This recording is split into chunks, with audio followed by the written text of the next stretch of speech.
So in this week's parsha, Shemos, when it talks about the birth of Moshe Rabbeinu, it says Moshe was born, and he was hidden for 3 months.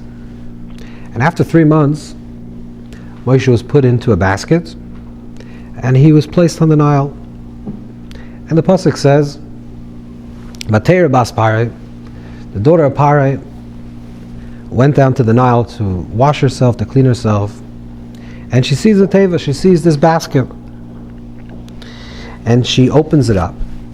She opens it up, and she sees she sees the child, the yeled, and she sees that the nar is crying. She has compassion over this child, and she says, this child is from the children of the Hebrews. So the interesting thing is that the Torah says she opens and she sees that as a yeled. The yeled is a child. And then she sees she sees that it's a lad, which suggests an older child who's crying. So one way to understand it, which is the way the Megala Amukis reveals what actually occurs here, is when she opens up the basket and she sees the child, she sees the child, she also sees together with the child, she sees that there's a nar boicha, she sees that there's 2 children. She says that these are from the children of Hebrews, means that this is in a language of plural. Not there's physically 2 children. She sees Moshe, the child Moshe, and together with Moshe, she sees the Yoiknish Shel Yosef, sees the image of Yosef HaTzadik, some type of projection, a silhouette of the image of Yosef. This is when she opens up. This can also suggest why the Torah uses 2 words. Yeled refers to Moshe, the child that's being seen. And Nar, we know from the Torah from previous portions, that Nar refers to Yosef. Yosef is called a Nar. So the Torah is juxtaposing and drawing a parallel between the life of Moshe and the life of Yosef. What is the connection? So the simple understanding is that both Yosef and Moshe were born in their shoyrish, in their root. They were born as part of Klal Yisrael, part of the people of Israel.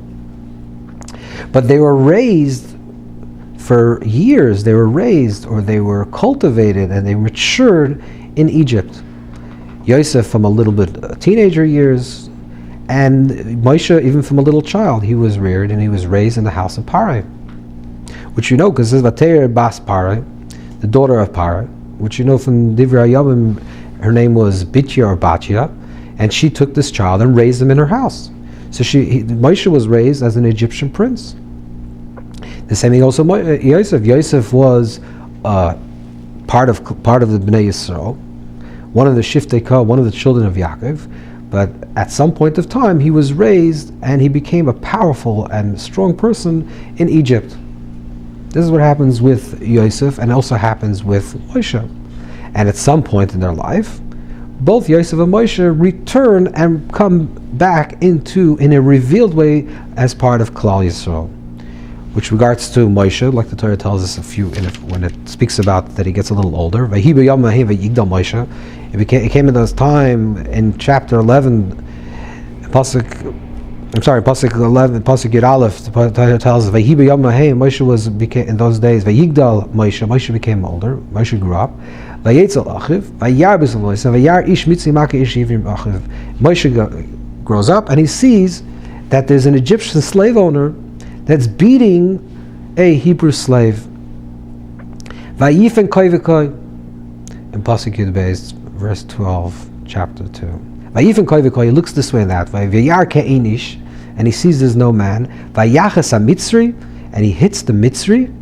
Vayitmenu v'chol, and he buries the Mitzri, the Egyptian, in the sand. What does the depth of this Pasuk mean? Vayifen koi v'koi, Moshe turns this way and that way, means he looks at himself, at least in his projection, the way he's seen by other people, and he sees that how do people identify him? The Egyptians, who he's raised as an Egyptian prince in the house of Parai, perhaps look at him and he's Egyptian. The Klal Yisrael, at least Miriam and Yocheved and his family know that he's part of Klal Yisrael. They look at him as a child of Klal Yisrael. So Moshe looks this way and that way and says, who am I? I'm not this and I'm not that. I have to choose my identity in a revealed way. I have to live a certain way openly, not just in a concealed way, but in an open way. I have to return to my shoresh.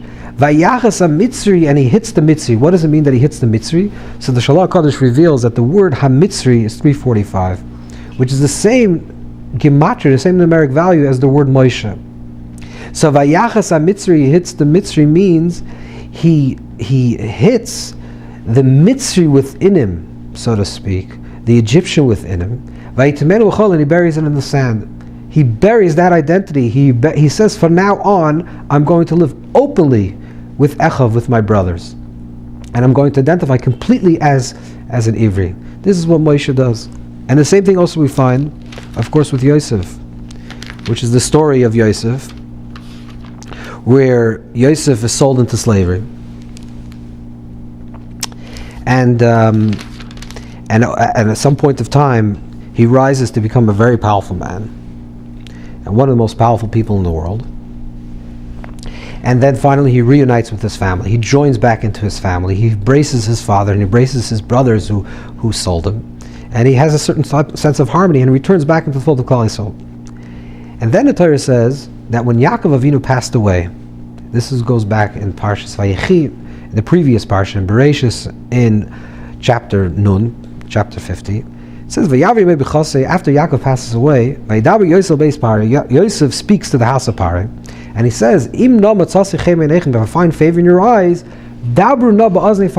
please speak in the ears of Pare and tell him, my father made me promise that I should take his body out of Egypt and bury him in the land of Canaan. But the way the Torah describes this event is a little bit interesting. Because what did the Torah say? The Torah says, Yosef speaks to the house of Pare, and he says, if I find favor in your eyes, please do me a favor and speak to Pare. How come Yosef doesn't speak directly to Pare? Yosef has certainly a good relationship with Pare. We don't find that they have any type of strained relationship with Pare. In fact, he is the second in command, the most powerful person in Egypt. Certainly he has the ear of Pare. So why does Yosef come along and ask the ministers of Pare that they should do him a favor? Please do me a favor and speak to Pare, the king, to ask permission that I should take my father's body out of Egypt.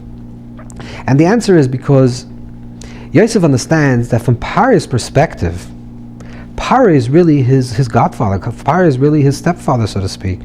Who made Yosef into this powerful person that he became? Who named him? Who married him? Who named himself Spaneach? Who gave him the daughter to be married? Who gave him a wife to be married? Who made him the most powerful person? Pare. So Pare looks at Yosef and says, this is almost like my child. I brought him to greatness. And Yosef sees that if he's going to come to Pare and say, you should know that my father asked that I should take his body and bury it in Canaan, that's going to be a terrible blow to Pare.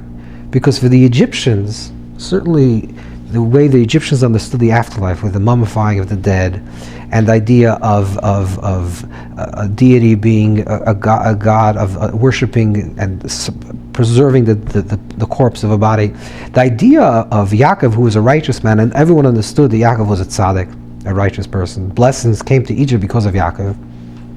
Certainly the Egyptians felt that they should take Yaakov's body and bury him to Egypt, and he should be some type of god for them. Of course, that's why Yaakov didn't want to be buried there. So Yosef has a quandary. Yosef says, my allegiance, of course, and I'm returning back, and who am I as a person? And even though I lived in Egypt for so many years, and I owe a lot of thank you to this country, and Egypt allowed me to Nishani Elikim, I have a child, that means that I forgot my father's home. At least I didn't forget my father's home. I tried to remember it. But I lived in a way that if Rani Elikim Baruch Tzani Hashem made me prosperous in this land, so there was a tachlis, there was a kavanah me being in Egypt. And I owe something to the Egyptian people, because through that I was able to elevate certain sparks. I was elevate this land. So Yosef understands that there was a purpose in him being in Egypt. Now he's going to come to Pare and say that the truth is, my real connection is with my real father, which is Avi. Avi Ishbani, my real father told me, and he knew that Paro would be hurt.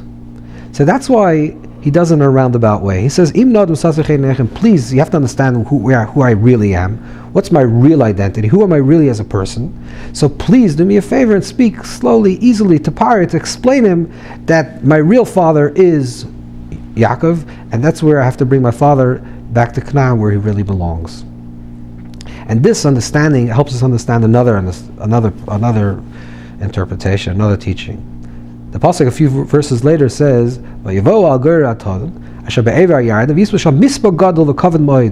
they came to the place called Garden Hatad, and they made a big event, and they mourned Yaakov, and they eulogized Yaakov, and there was a mispad gadol, a great eulogy. What happened at this place, and what happened at this time? So Chazal tell us, the Gemara tells us in Saita, and Rashi brings it down as well, that the Malachi Canaan, the kings of Canaan and the Nasi Yishmael and the princes of Yishmael came to wage battle. Came for Muhammad. They came to do battle when they knew that Yaakov was coming with his children to be buried in the Maros Mapela, to be buried in Canaan.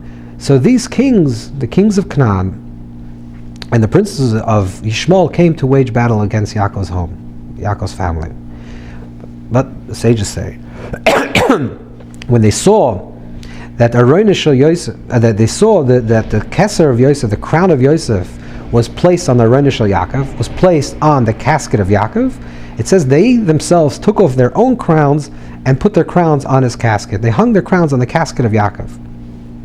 What does this mean? So on some level is a simple pshat level, simple interpretation levels. They saw Yosef, they saw the second most powerful person in the world, that he placed his own crown on the casket of Yosef, on the casket of his father, so they, in reverence to that, they also placed it as well. But there's something deeper. Why does Chazal tell us, why do the sages tell us that specifically the Malachi Canaan and the Nasi Yishmael? What's Canaan and Yishmael? What's specifically about these two people?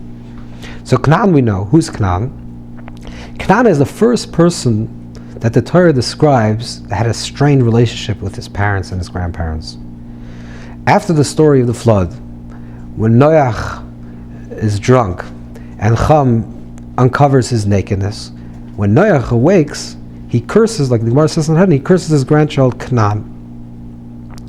And there was a strained relationship, and he tells his grandchild that your descendants will be servants to your older siblings. So there was a friction, there was a break apart in the family between Noach and Canaan. The same thing also with Yishmael. Sarah sees that Yishmael is not appropriate in terms of his behavior and has a negative effect on, will have a negative effect on Yitzchak. So she tells Avram to send away Yishmael. And Hashem says to Avram that everything that Sarah tells you, you should listen to her voice, and that's what Avram does. He sends away Yishmael. So he was also a person that was rejected by his parents, or left his shorish. Yosef, in their estimation, was also such a person that had, at some point of time in his life, a very strong severance, a ripping apart from his family. His brothers not only didn't like him and despised him, but they even sold him into slavery. And of course, this is not only related to his siblings, but I'm sure that was also related to his parents, to Yaakov. So when they saw that Yosef was able to return back to his shoresh, back to his roots, and not only return back to his roots, despite Pare being a very powerful figure in his life, despite Pare making him a person of power, and giving him a wife, and giving him position of the second in command of Egypt, he was still able to say, Avi, my real father, who is my real identity, is Yaakov, and I can return back to that, and return back into Klal Yisrael, turn back to his father's home. So the Nasi'e of Yishmael, the princes of Yishmael, and the Malachi Canaan understood that this is also something they can do, that they can return back into the fold, to their family. So this is why they also put their crown on the casket of Yaakov. So the whole idea of Yosef, which is similar to the idea of Moshe, is somebody that was born a certain way, raised differently, and then was able to return back to his roots.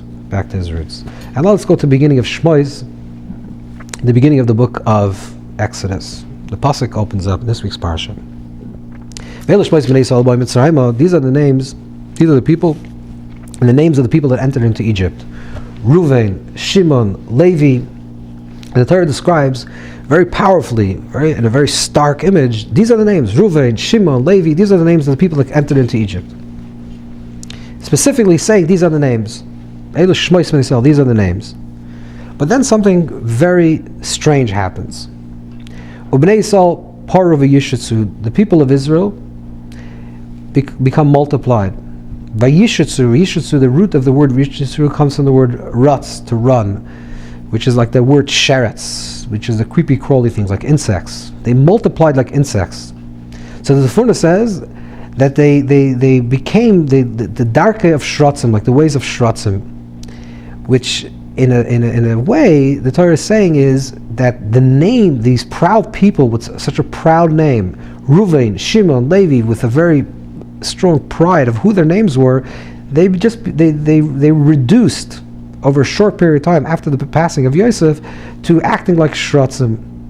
But what is the depth? What does that mean to act like shrotzim? They were acting like the creepy crawly thing. So let's see what the Torah says. The Torah describes the beginning of the descent into slavery, into exile. And then the Torah says that there were two mialdes ha'ivres, two wet nurses of the Hebrews, which simply means that they were Hebrews, not like the Barbanel, but they were actually really part of Klal Yisrael. Asher Shema Acha Shifra v'Shem Hashem is Pua. The first one's name is Shifra, and the second one's name is Pua. So the Torah describes very clearly, these are the names of these people. So just like the beginning of the Torah, it's Reuven, Shimon, Levi, Yehuda. Here it seems to suggest that again, there's a very person with a very distinct and defined name. This is the person's name. They're not reduced to just a creepy crawly thing, to just shrotzim, to nameless grasshoppers, but they're very strong with a very strong name, Shifra and Pua. But Chazal tell us, the Gemara also in Saita tells us, that Shifra and Pua is really Yocheved and Miriam. It's not really their real names. They were called, this is like their nickname, Shemeshapers of Lad. They soothe the child, and they poo the child, and they made the child an easy birth for the child, but not that was their real names. So it doesn't, they're not named. These are nameless people. Even though the Torah says their names, this is not their real name. And then the Torah goes even a little bit more interesting, which we have to pay attention to, where it talks about the birth of Moshe. What does the Torah say? Vayelech Ish Beis Levi. This is the beginning of chapter 2, Perek Beis, Pasuk Aleph, chapter 2, verse 1. Vayelech Ish Beis Levi. It was a man from the house of Levi. Vayicher Bas Levi, and he took a woman from the house, a daughter from the house of Levi. It's a nameless man taking a nameless wife. It doesn't say that Amram took Yocheved for a wife and had a child. No. Vayelech Ish Beis Levi. Vayicher Bas Levi. A nameless person took a nameless daughter of Levi without a name. Vatari Ish of Taylor Ben. And the woman becomes pregnant, and she has a child. But what's the name of the child? How come he's not named? Up until this point, whenever the Torah describes a child that's being born, the Torah says the name of the child is this. Reuven is named because of this. Shimon is named because of that. Yitzchak is named because of this. Yaakov is named because of that. Everyone is named. When they're born, they're named a specific name, and they're named because of a certain event that happened. But here Moshe is not named. And we know, again, also from the Gemara in Saita, the Gemara says that his name is Tuvia or Toiv. He sees that he's good, that his name was actually Toiv. The Moshe's real Hebrew name was Toiv. How come Moshe is not named? Ish Levi, Beis Levi, Atay Ish Bain, and no one's named. And when someone is finally named, which Moshe is finally named, and he gives him a name, Vatika Shmoi, Pasuk Yud, Vatika Shmoi Moshe, she calls him Moshe, because he brought him out. He was lifted from the water. So she names him. Batya names Moshe, the daughter of Pharaoh names Moshe, and she names him apparently either she named, this is a big machlokes between the commentaries, if the name is originally a Hebrew name, that she calls him a Hebrew name, that which would simply be Vatika Shmoi Moshe, which is Hebrew name Kimina Mai Mishisu, from the words Mai Mishisu, so it's Moshe Mishisu, he comes from the water. Or the Torah is describing that his name was really an Egyptian name, and in Hebrew The word Moshe also refers to Mishisihu, and really his name is sort of like Moses. But either way, he's not named by his parents. And if he is named by his parents, the name is quiet, the name is not revealed. Why? So let's understand a little bit what the name means. What is a name? What does a name mean?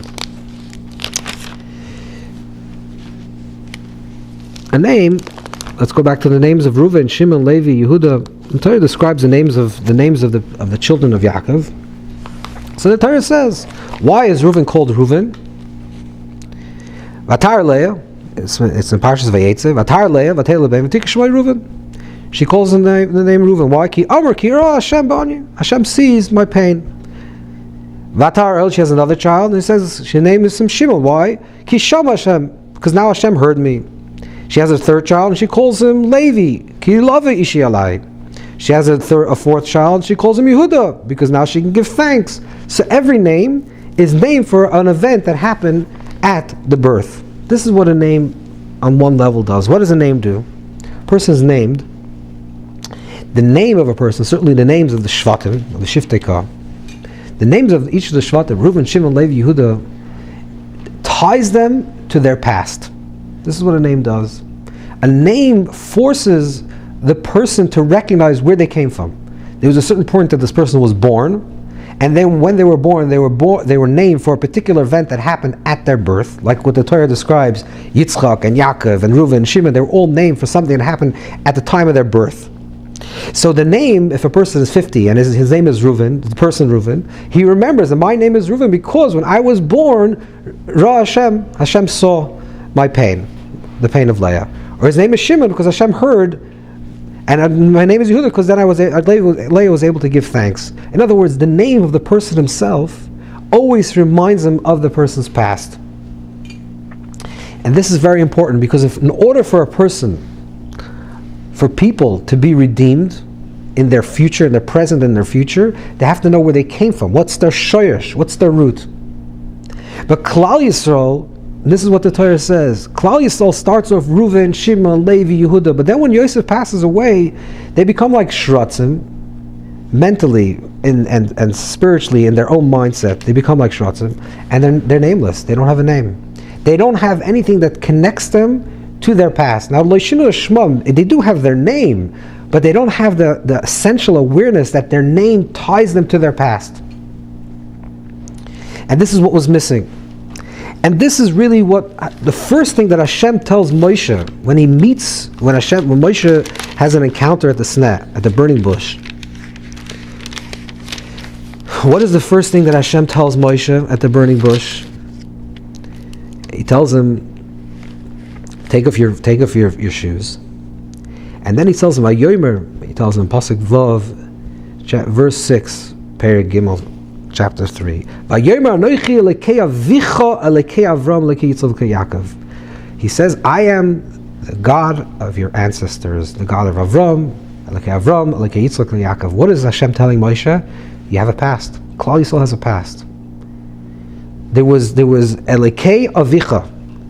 I am the same Hashem that was the God of your ancestors.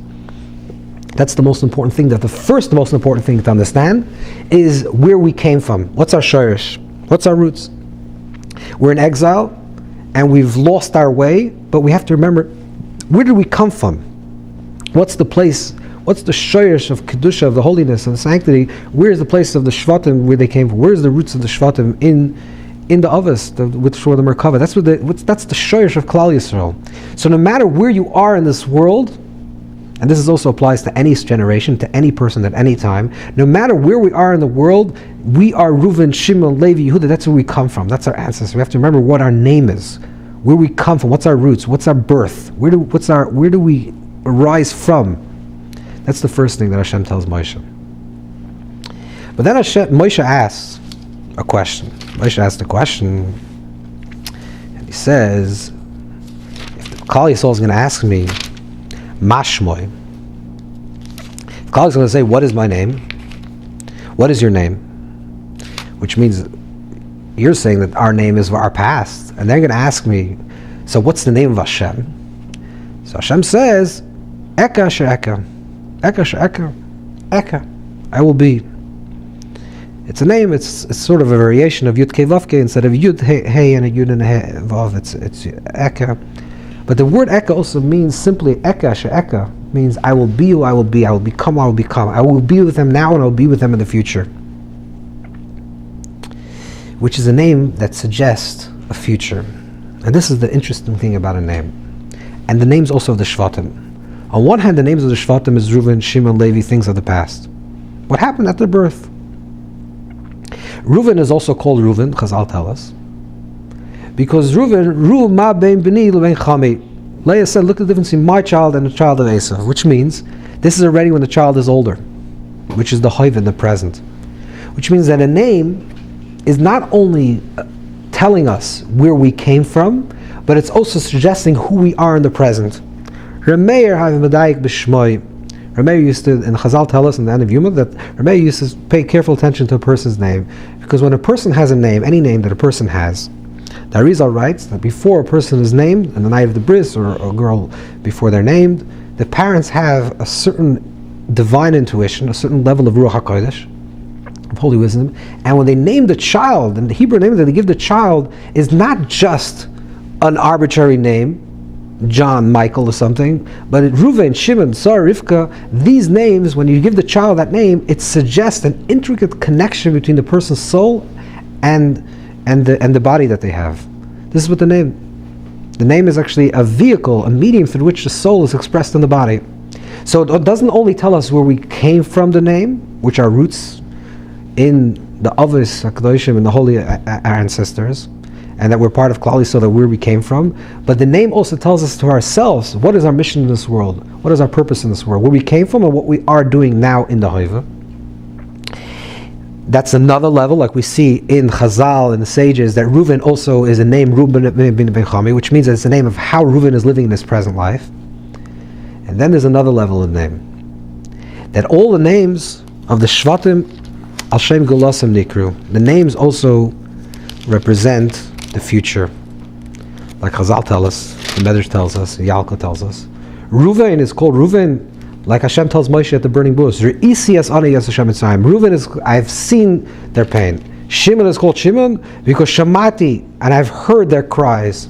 Which means that the names of the Avos, and the names of the Shvatim, is not just names that ties them to their past, and not just names that reveals to themselves who they are in their present, but it's also a name for their future. Mashmoi Eka.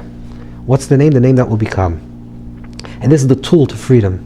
The tool that Hashem reveals to Moshe Rabbeinu, through which Klal Yisrael will be redeemed out of Egypt, redeemed from this constriction and limitations of the place of where they're in a mental, spiritual, physical, emotional state of slavery, of oppression, internal oppression, is when they recognize who they were, what's their roots, what's their name, where they came from. They'll recognize what their name is in their present, what's their mission purpose as they are now, and they'll recognize that they have a tremendous destiny and a very big destiny for their future, that eventually they're going to leave Mitzrayim, and they're going to receive the Torah, and they're going to enter the Klal Yisrael, and that's the future. And that's the depth of the Eilu Shmois B'nai Yisrael, that when we hold on to the Shmois B'nai Yisrael, we hold on to our names and recognize where we came from and know who we are in the present, and then we can be redeemed in the future. V'meher v'yameinu.